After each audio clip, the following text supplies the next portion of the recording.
Shalom, jemaat Tuhan yang dikasihi di dalam kasih Yesus Kristus. Kembali lagi hari ini kita bersama-sama datang beribadah kepada Tuhan. Mari jemaat Tuhan, kita persiapkan hati kita untuk kita datang memuji dan memuliakan nama Tuhan. Mari kita satu hati kita berdoa. Tuhan Yesus, terima kasih buat hari ini. Tuhan menyediakan hari satu hari lagi buat kami Tuhan, untuk kami datang memuji dan memuliakan nama-Mu Bapa. Terima kasih Yesus, ini kami umat-Mu datang beribadah di hadapan-Mu Tuhan. Di dalam nama Tuhan Yesus Kristus kami bersatu hati Tuhan, menyembah, memuji dan memuliakan nama-Mu. Haleluya, amin. Mari jemaat Tuhan kita nyanyikan memuji Yesus padamu berseru. Haleluya Yesus. Tuhan, penolong dalam hidupku, ku percaya hanya kepadamu.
Terima kasih Tuhan, kami menyembah-Mu. Biarlah Tuhan penyembahan kami hari ini boleh berkenan di hadapan-Mu. Terpujilah nama-Mu Tuhan Yesus Kristus. Saya berdoa, haleluya. Amin. Mari jemaat Tuhan, kita mau lebih bersuka cita, kita bernyanyi, kita memuji Tuhan, kita bertepuk tangan untuk Tuhan kita Yesus Kristus. Segala puji syukur hanya bagi-Mu Tuhan.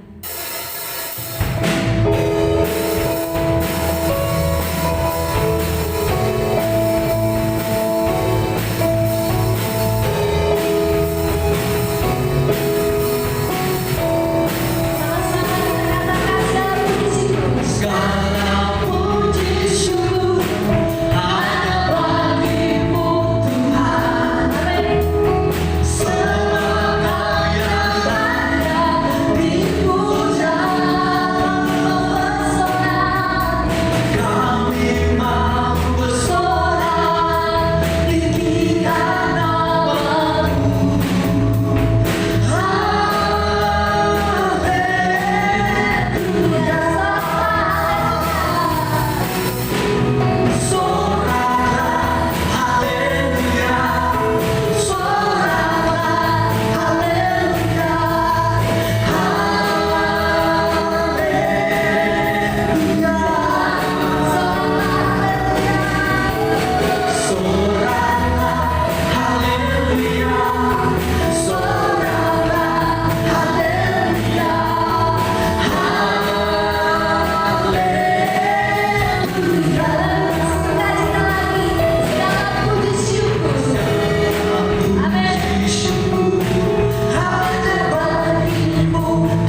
bersatu di dalam doa. Bapa yang baik, kami mengucap syukur untuk kebaikan, anugerah dan penyertaan-Mu dalam kehidupan kami, sehingga kami boleh mendapat kesempatan untuk mendengarkan firman-Mu. Dan biarlah Engkau melengkapi kami dengan hati sebagai seorang murid, sehingga firman-Mu Bapa boleh menjadi rema yang hidup dalam kehidupan kami, yang menguatkan kami, menjadi firman yang hidup, yang menuntun kami selangkah demi selangkah di dalam kehidupan kami, sehingga kehidupan kami boleh benar-benar menyenangkan hati Tuhan. Di dalam nama Tuhan Yesus kami mengucap syukur. Sama-sama kita katakan amin. Haleluya. Bapak Ibu semuanya, kita akan kembali merenungkan firman Tuhan. Saya percaya bahwa firman Tuhan hari ini benar-benar menguatkan kita, memulihkan kita, membawa perubahan yang lebih baik di dalam kehidupan kita. Adapun pembahasan kita untuk hari ini adalah terambil dari Lukas 8 ayat 22 sampai 25. Saya ulangi sekali lagi. Firman Tuhan untuk hari ini terambil dari Lukas 8 ayat 22 sampai 25 dengan perikop angin ribut diredahkan. Saudaraku, tema kita atau khotbah yang hendak saya sampaikan hari ini itu bertema tujuan Tuhan di balik badai kehidupan kita. Tujuan Tuhan atau maksud Tuhan di balik setiap badai kehidupan yang kita alami di dalam kehidupan ini, saudaraku. Bapak Ibu semuanya, kekasih-kekasih Tuhan, Lukas 8 ayat 22 sampai 25 adalah suatu kejadian yang terjadi di waktu Yesus dan murid-murid sedang dalam suatu perjalanan, saudaraku. Mereka menyeberang dengan menggunakan perahu di Danau Galilea menuju kepada seberangnya itu Gerasa, di mana di seberang sana ada seseorang yang kerasukan setan. Sehingga kejadian yang akan kita ulas atau kita bahas di mana terjadi badai di tengah-tengah perjalanan mereka adalah suatu peristiwa yang terjadi di dalam perjalanan murid-murid bersama dengan Yesus, atau suatu kejadian yang terjadi dalam kehidupan para murid karena mereka mentaati Yesus.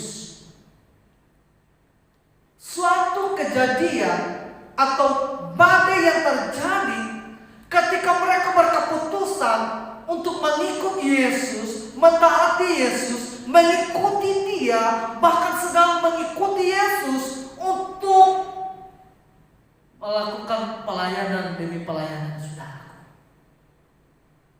Kita dapat lihat di mana kebenaran ini di dalam Lukas 8 ayat 22, saudaraku. Ini adalah bagian yang pertama dari pembahasan kita, bahwa kejadian yang terjadi atau dialami para murid adalah suatu peristiwa, bukan dalam suatu keadaan ketika mereka tidak mentaati Tuhan, tetapi suatu peristiwa yang justru mereka alami karena mengikuti Tuhan, saudaraku. Bahkan ini adalah peristiwa yang terjadi di mana mereka bersama-sama dengan Yesus, saudaraku. Kita baca 8 ayat 22. Pada suatu hari Yesus naik ke dalam perahu bersama-sama dengan murid-muridnya, dan Ia berkata kepada mereka, "Marilah kita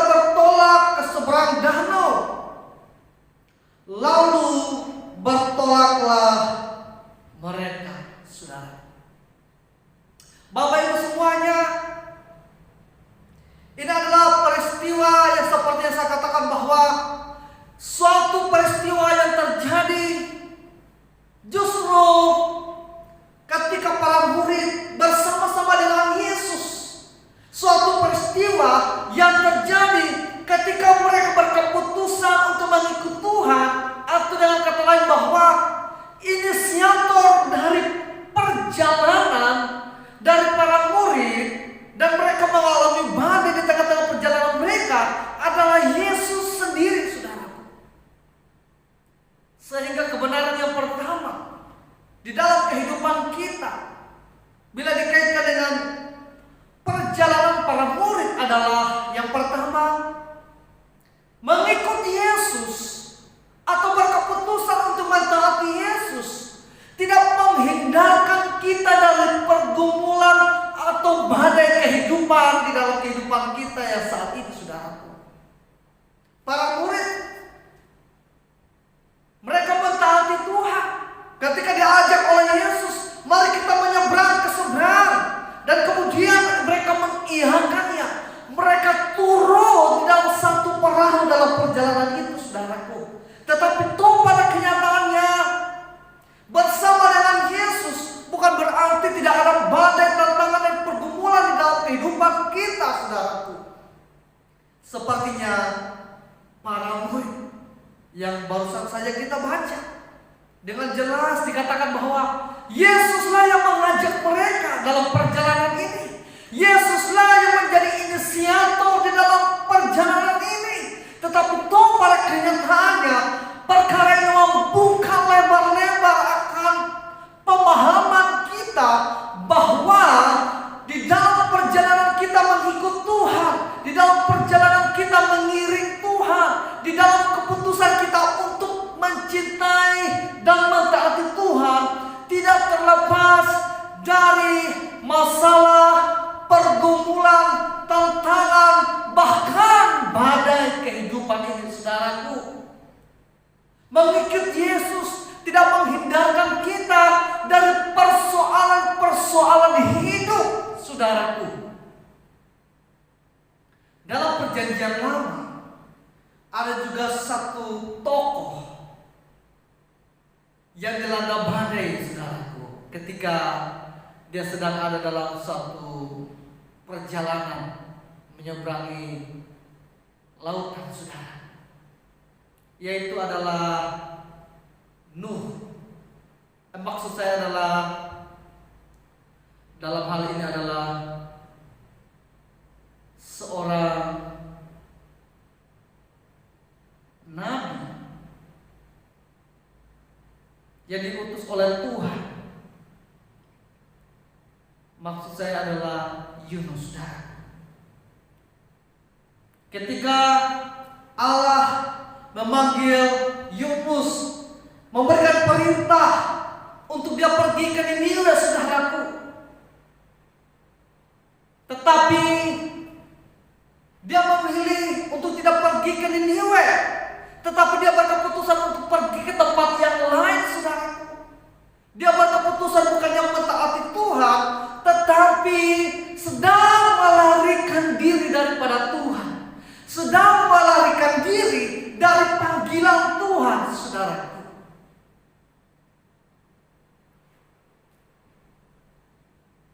Yunus mengalami badai,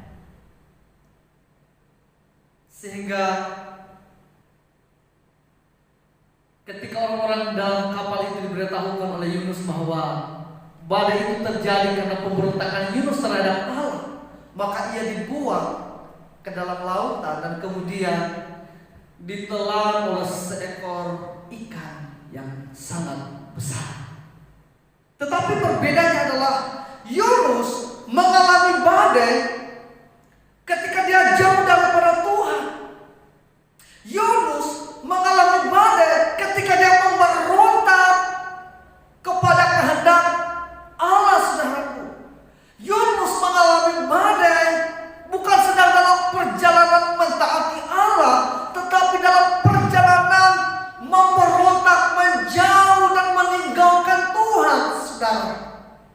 Sehingga dapat kita melihat di dalam kehidupan ini, menjauh daripada Tuhan itu adalah badai yang akan kita tuai, saudara. Meninggalkan Tuhan, memberontak kepada Tuhan, pasti kita akan mengalami saudaraku. Tetapi taat kepada Allah pun tidak menghindarkan kita dari suatu realita bahwa kita akan bertemu, berjumpa, bersentuhan dengan pergumulan, persoalan di dalam kehidupan kita.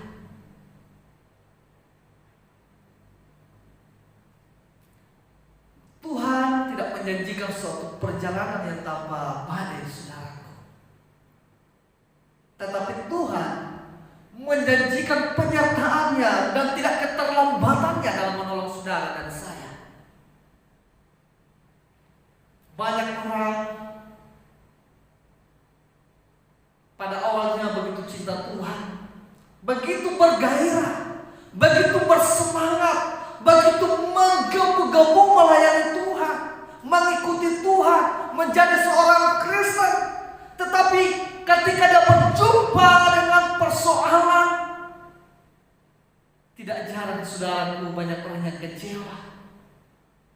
Banyak orang yang pada akhirnya lari meninggalkan Tuhan sebab mereka berjumpa dengan suatu kenyataan yang tidak sesuai dengan harapan mereka. Kalau mengikut Tuhan itu berarti jalan tol tanpa hambatan, saudaraku. Tetapi faktanya ketika saudara dan saya mentaati Tuhan, berkeputusan untuk mengikuti Tuhan seperti halnya para murid, saudaraku, akan banyak tantangan dan persoalan di dalam kehidupan kita. Seharusnya apapun yang kita alami tidak membuat kita berpaling daripada Tuhan, saudaraku. Sebab Tuhan tidak pernah menjanjikan suatu keadaan yang tanpa bahaya, tanpa badai di dalam kehidupan kita. Sehingga kalau hari ini saudara dan saya berkata bahwa Matius, sebelum saya kenal Tuhan, kehidupan saya itu sepertinya lebih baik, lebih santai, lebih enjoy, lebih bahagia. Tetapi ketika saya kenal Tuhan, ini nggak boleh, itu nggak boleh. Bahkan semakin banyak pergumulan di dalam kehidupan ini. Saya mau katakan kepada saudara dan saya bahwa itu adalah perkara yang normal, saudaraku. Kalau hari ini Anda mengikut Tuhan, mengalami berbagai tantangan, mengalami berbagai persoalan, mengalami berbagai penderitaan, itu adalah suatu perkara yang normal di dalam mengikuti Tuhan, saudaraku. Seperti halnya para murid, ada dalam satu perjalanan bersama dengan Yesus, dalam satu perahu dengan Yesus, tetapi mereka tetap mengalami badai. Kehadiran Yesus dalam kehidupan saudara dan saya tidak menghindarkan kita dari realita bahwa kita akan mengalami keadaan-keadaan yang tidak enak, tidak menyenangkan bagi kita, saudara. Sehingga mari berlapang dadalah. Yang berikut adalah kita mau mempelajari ayat yang ke-23, berkata demikian, dan ketika mereka sedang berlayar, Yesus tertidur. Sekonyong-konyong turunlah taufan ke danau, sehingga perahu itu kemasukan air dan mereka berada dalam bahaya, saudaraku. Ada kata sekonyong-konyong artinya adalah secara tiba-tiba, saudaraku. Inilah realita kehidupan kita, bahwa di dalam kehidupan kita segala sesuatu bisa berubah. Mungkin pagi ini cerah, tetapi pada kenyataannya sore mendung dan hujan badai, saudaraku. Mungkin hari ini kita sehat, tetapi besok atau sebentar siapa yang tahu, mungkin kita akan sakit. Mungkin hari ini kita kaya, tetapi kita tidak tahu apa yang terjadi pada esok hari. Mungkin kita akan jatuh miskin, saudaraku. Saudara, di dalam proses kehidupan kita bersama dengan Tuhan. Ada perkara-perkara tertentu yang Tuhan izinkan terjadi dalam kehidupan kita untuk membantu kita, untuk menegur kita, untuk menuntun kita, sehingga pada akhirnya kita menjadi orang yang lebih baik, saudaraku. Kalau Anda tahu, tokoh besar di dalam perjanjian baru yaitu rasul yang sangat luar biasa, Paulus, saudara, dan mengalami satu sakit, jadi katakan bahwa itu adalah duri dalam daging. Dan kemudian dia berdoa kepada Tuhan berulang-ulang kali. Tetapi seperti yang kita bisa lihat dan kita baca di dalam firman-Nya dalam Alkitab, bahwa Allah berkata, kasih karunia Allah cukup bagi seorang Paulus, sehingga di dalam penderitaan kuasa Tuhan menjadi sempurna, saudara.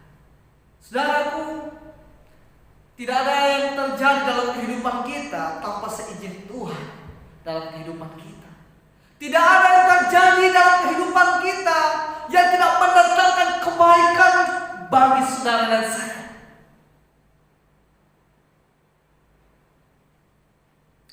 Segala keadaan bisa berubah,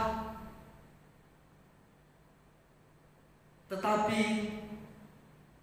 iman kita tidak boleh berubah, saudaraku, kepada Tuhan. Sekali Yesus tetap Yesus, sekali menerima Dia sebagai Tuhan, Dialah tetap Tuhan. Amin. Keadaan bisa berubah dengan cepat, saudara.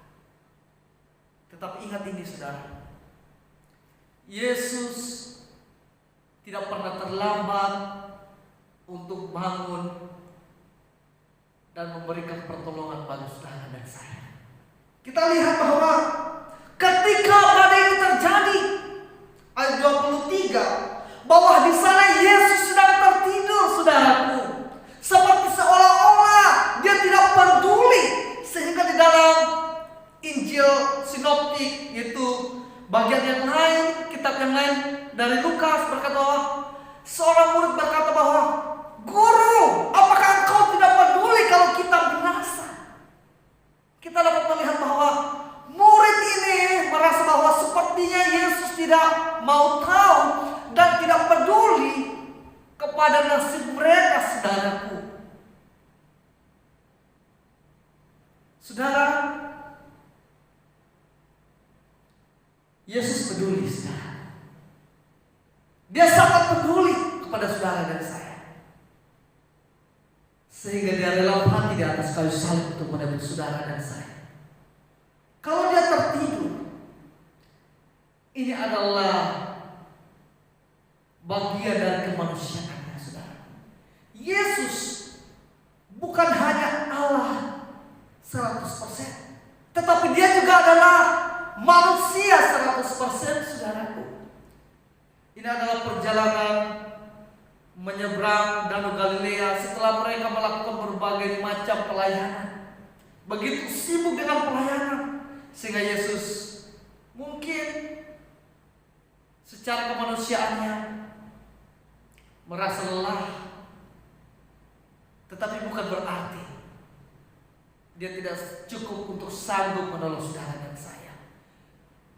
Yesus tertidur, tetapi bukan berarti Dia tidak peduli kepada saudara dan saya. Seringkali kita di dalam pergumulan kita sudah berdoa berhari-hari, berminggu-minggu, dan seperti seolah-olah Yesus diam. Yesus tidak peduli atau tidak ada jawaban, saudaraku. Tetapi apakah itu membuat kita tidak terus berharap kepadanya? Tidak, saudara. Tetaplah berharap kepada Yesus, sebab Dia peduli kepada saudara dan saya. Yesus tertidur, tetapi tidak pernah terlambat bangun untuk memberikan pertolongan tepat pada waktunya untuk saudara dan saya. Kalau hari ini, kemarin, Dia mengulurkan tangannya untuk saudara dan saya, berarti itu bukanlah waktu yang tepat menurut Yesus. Tapi dalam hal ini Dia tidak akan pernah terlambat menolong saudara dan saya. Itulah kebenaran yang kedua, saudara, bahwa Yesus peduli dengan saudara dan saya. Dia tertidur, tetapi tidak selamanya meninggalkan saudara. Badai tidak bisa membangunkan seorang Mesias, Yesus Sang Tuhan kita, tetapi seruan para murid membangunkan Dia. Doa saudara, teriakan saudara, itu membangunkan Yesus, saudaraku, karena Dia peduli dengan saudara, karena Dia mencintai saudara. Teruslah berharap kepada Tuhan. Dan kemudian kebenaran yang ketiga, bahwa yang dapat kita pelajari dari kisah ini adalah ayat 24.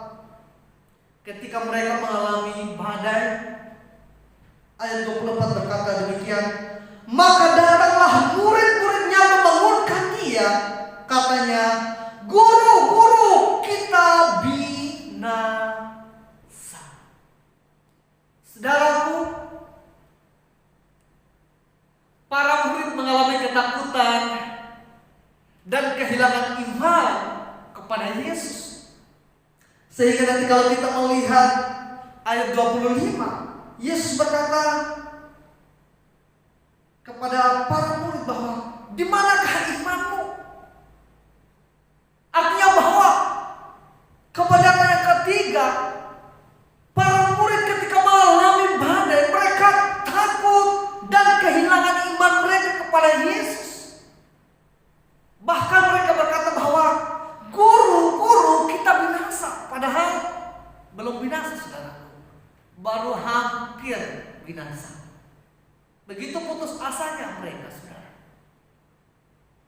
Belum binasa, tetapi berkata sudah binasa. Seperti hal kebanyakan kita, ketika mengalami badai kehidupan, masih ada kemungkinan, masih ada Tuhan, tapi kita berkata bahwa sudah selesai, sudah tidak ada jalan keluar, jalan buntu.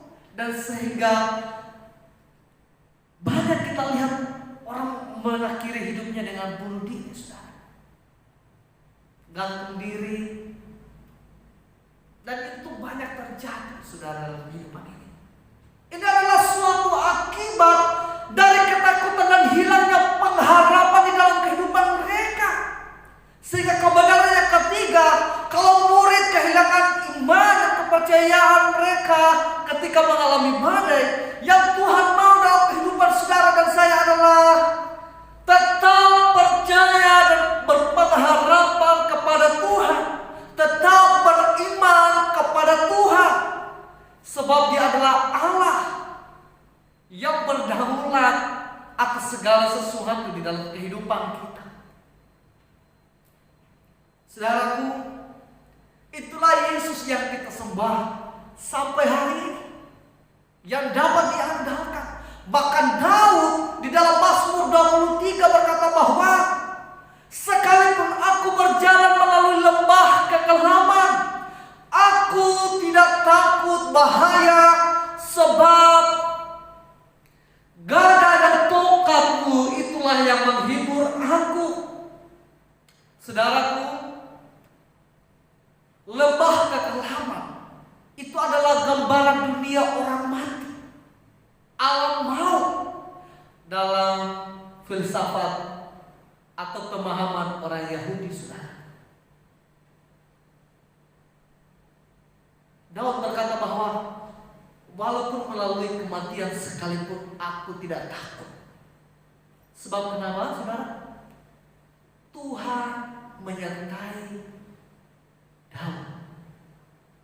Seharusnya inilah realita yang dialami oleh para murid ketika bersama-sama dengan Yesus dalam perjalanan mereka, saudara. Tetapi justru sebaliknya, mereka kehilangan iman dan penuh dengan ketakutan dan keputus belum binasa tetapi berkata bahwa sudah binasa. Belum selesai tetapi bilang sudah selesai. Belum tenggelam tetapi merasa sudah tenggelam, saudaraku. Hendaklah kita belajar bahwa bersama dengan Tuhan tidak ada perkara yang cukup besar untuk memisahkan kita dari pertolongan, pemeliharaan Tuhan yang sempurna untuk saudara dan saya. Sebab Yesus adalah Allah, Yesus adalah Tuhan yang berkuasa atas segala hal di dalam kehidupan kita. Mungkin hari-hari ini karena COVID-19 banyak kita yang mengalami badai keuangan secara finansial, kesehatan, ataupun mungkin badai yang lain. Masalah keluarga, masalah pekerjaan, masalah dengan pasangan hidup, keluarga, anak-anak, dengan mertua, dengan teman sekantor, dengan teman segereja. Apapun itu, saudaraku, tetaplah berharap kepada Tuhan dan kuatkan dan teguhkan imanmu. Sebab Yesus tidak pernah meninggalkan saudara dan saya. Dia adalah gembala yang baik untuk saudara dan saya. Dan apakah yang menjadi respon Tuhan? Ini adalah bagian yang kedua. Kalau yang pertama adalah kebenaran pertama bahwa perjalanan yang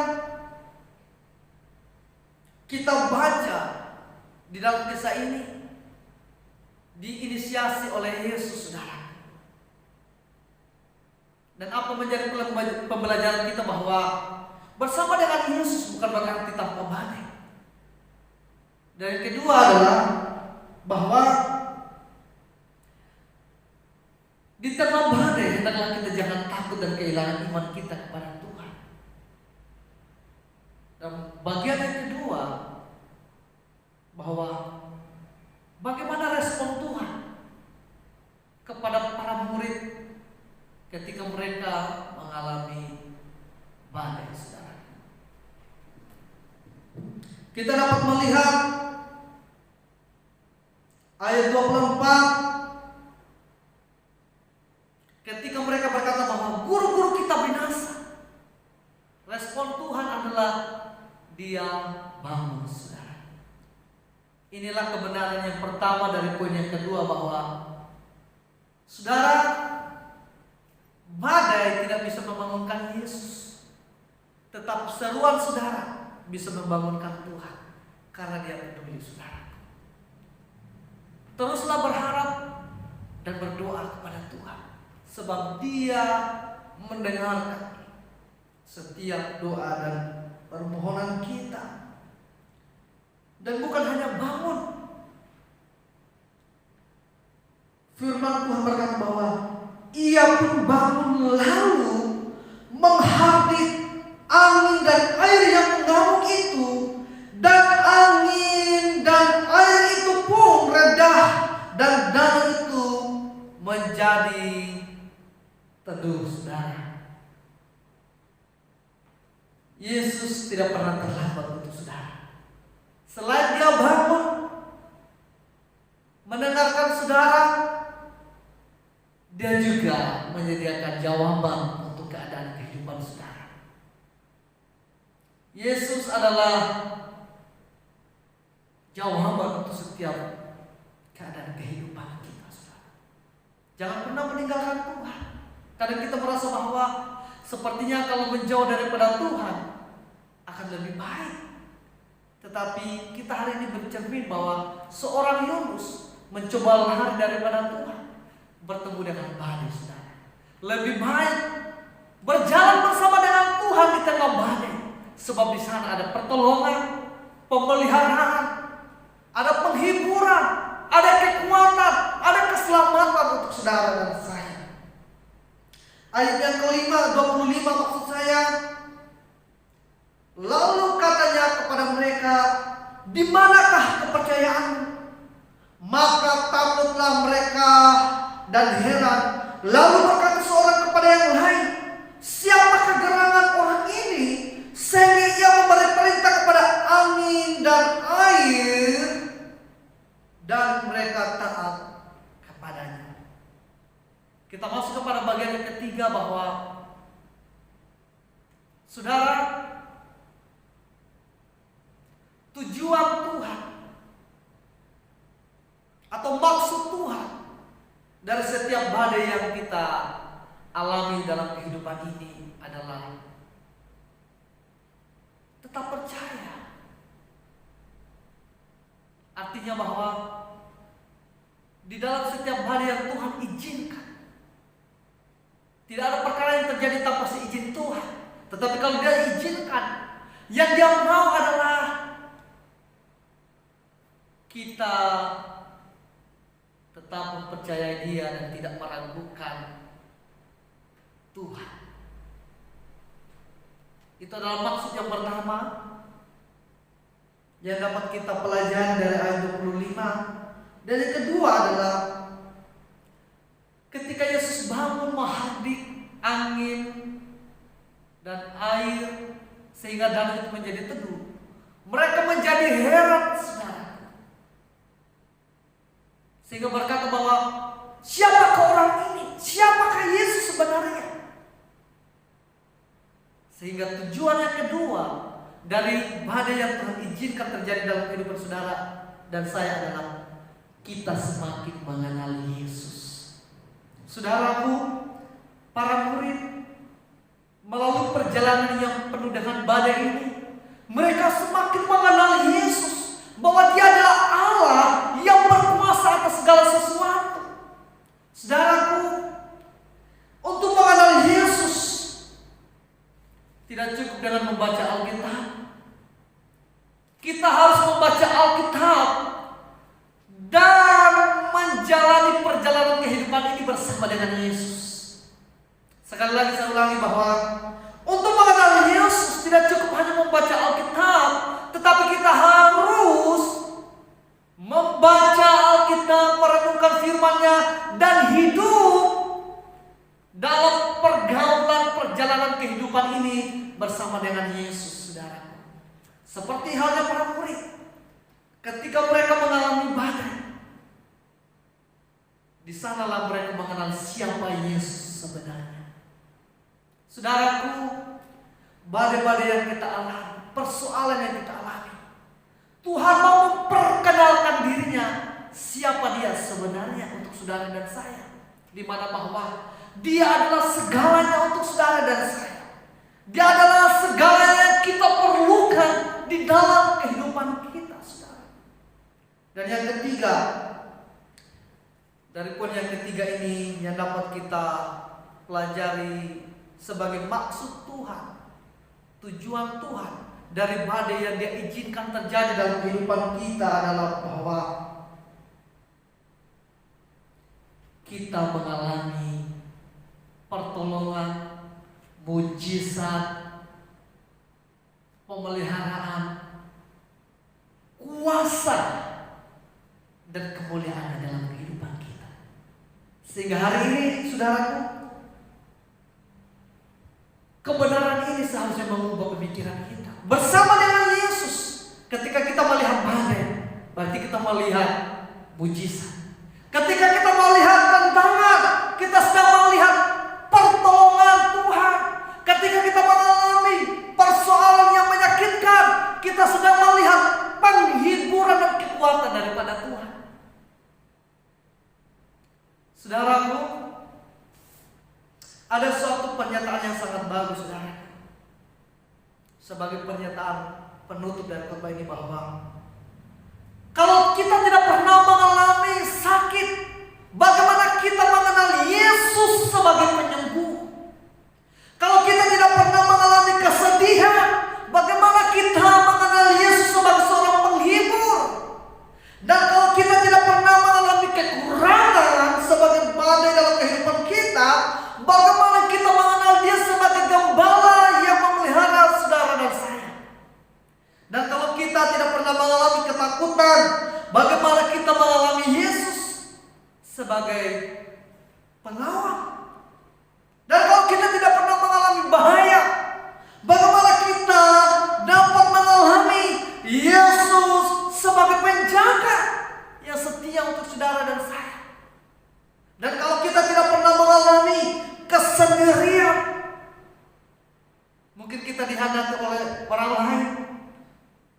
Kita ditinggalkan oleh orang-orang yang kita kasihi, kematian orang-orang atau keluarga yang kita andalkan, atau kita jatuh miskin dan kemudian orang meninggalkan kita, menjauhi kita.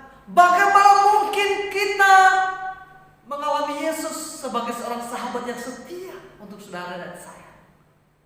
Dan kalau kita tidak pernah mengalami kebimbangan, bagaimana kita dapat mengalami Yesus sebagai seorang penasihat? Dan kalau kita tidak pernah mengalami tuduhan-tuduhan yang tidak benar, bagaimana mungkin kita dapat mengalami Yesus sebagai pembela untuk saudara dan saya? Saudaraku, semua maksud Tuhan di dalam badai yang Dia izinkan dalam kehidupan kita semata-mata baik dan menguntungkan untuk saudara dan saya. Mari saudara, biarlah dengan memahami bahwa maksud Tuhan di dalam badai kehidupan kita itu baik, membuat kita tetap kuat, berpengharapan dan beriman kepada Yesus yang setia, yang tidak pernah terlambat menolong saudara dan saya. Mari kita bersatu di dalam doa. Bapa yang baik, kami mengucap syukur untuk firman-Mu.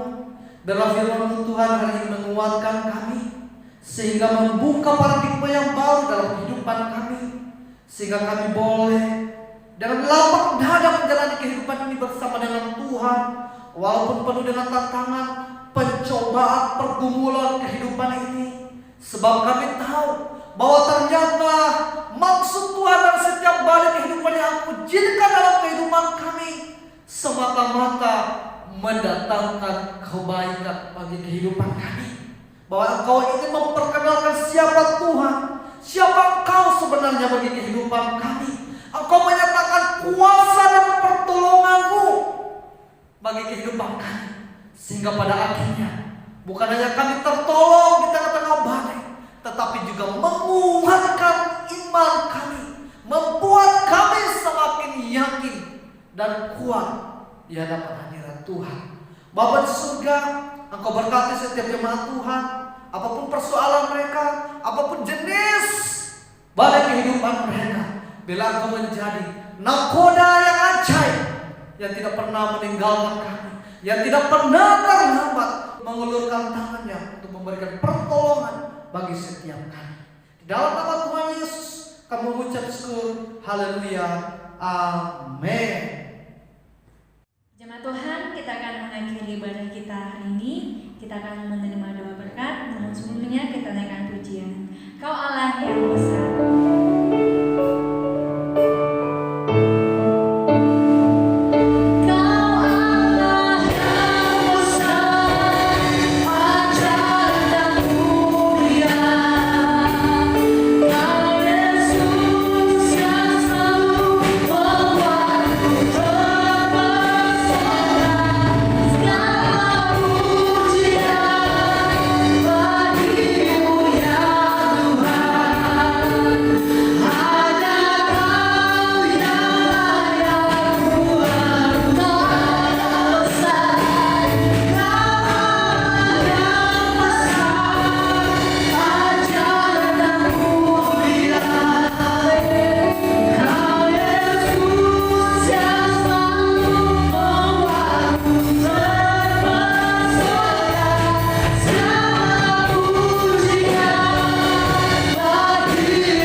Bapa di surga, kami mengucap syukur Tuhan untuk firman-Mu hari ini, bahwa bersama dengan Tuhan bukan berarti tanpa badai, masalah dan pergumulan hidup. Tetapi bersama dengan Tuhan ada pertolongan dan jaminan keselamatan jalan keluar untuk setiap keadaan kehidupan kami. Bersama dengan Tuhan di tengah badai ada maksud-maksud yang baik untuk kehidupan kami, di mana kami semakin mengenal Engkau, mengalami Engkau sebagai Allah yang berdaulat atas segala perkara, bahkan badai-badai kehidupan kami sekalipun Tuhan. Bapa di surga, berkati semua jemaat Tuhan dimanapun mereka berada, yang sakit Engkau sembuhkan, yang sedih Engkau hiburkan, yang lemah Engkau kuatkan, sehingga kami boleh tetap kuat dan semakin setia di dalam mengiring Tuhan.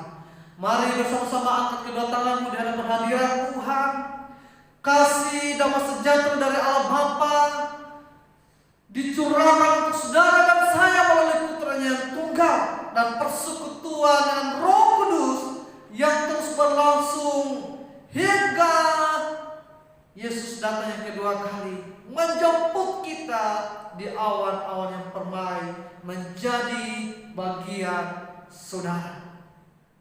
Bersama-sama kita katakan,